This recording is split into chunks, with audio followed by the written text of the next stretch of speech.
can you tell us a bit more about YEP 11, what it is, and really what inspired you to start this program?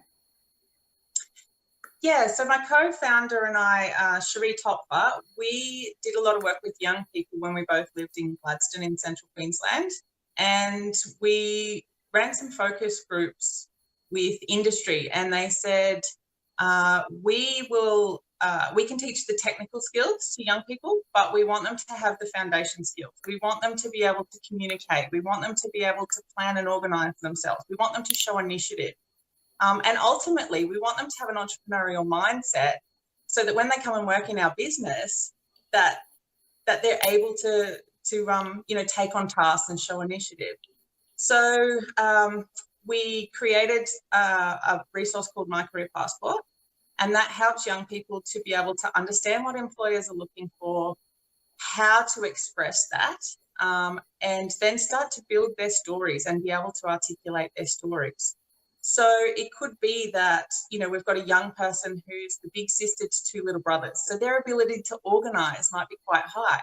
But because it's not an actual work experience, sometimes young people struggle to be able to grab hold of those stories and share them in an interview. So we're interviewing young people who just can't tell us any good things about themselves, yet they've got all of these stories inside them that they can share. So we work with young people to be able to develop those skills through the program. We also want young people to be able to work on ideas that they're passionate about. So in school, it's very much, we'll teach you based on what we want you to learn. But what we like to do is say, okay, what are you passionate about? What are you good at? And then we open up to what the world needs and how young people can play a part in that. So we get them to identify a problem based on their passions, and then we help them to create solutions and then create a business concept around those solutions. So they learn all the things that we learn, about pivoting when something's not going the right way, how to do financials. And I've got young people who hate maths, yet when they can see what their profit and loss looks like, it's all of a sudden, I get it, I can do this. And I say, you're doing maths. And they're like, wow. But because it's something that they love, we could teach them anything.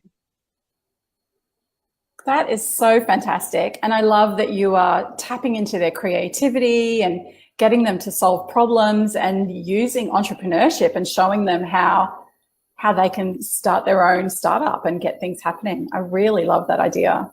It's really exciting. Yeah.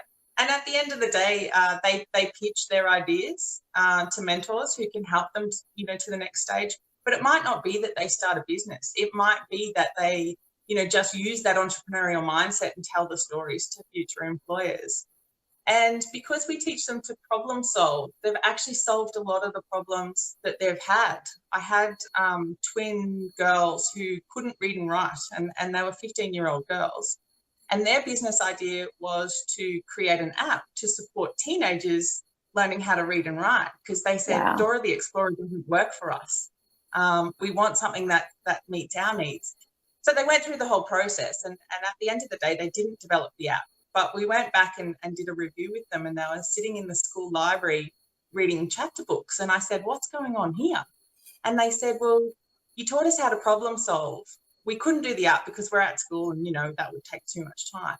But what we did was bought the audio book as well as the physical book, and the words just started making sense.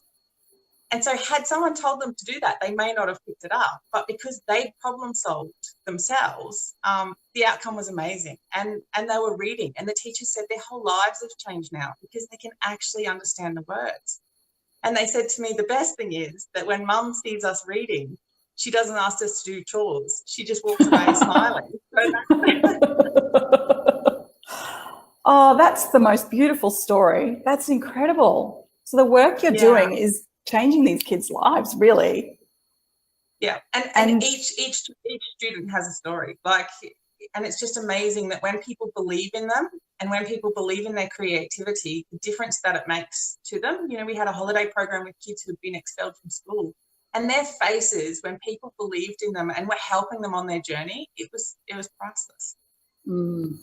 That's amazing. And I feel like you're really giving them a whole new perspective like showing them that, you know, they can see things and do things and find their own solutions to problems. They don't have to rely on anyone else. They can rely on themselves to make things happen. It's amazing.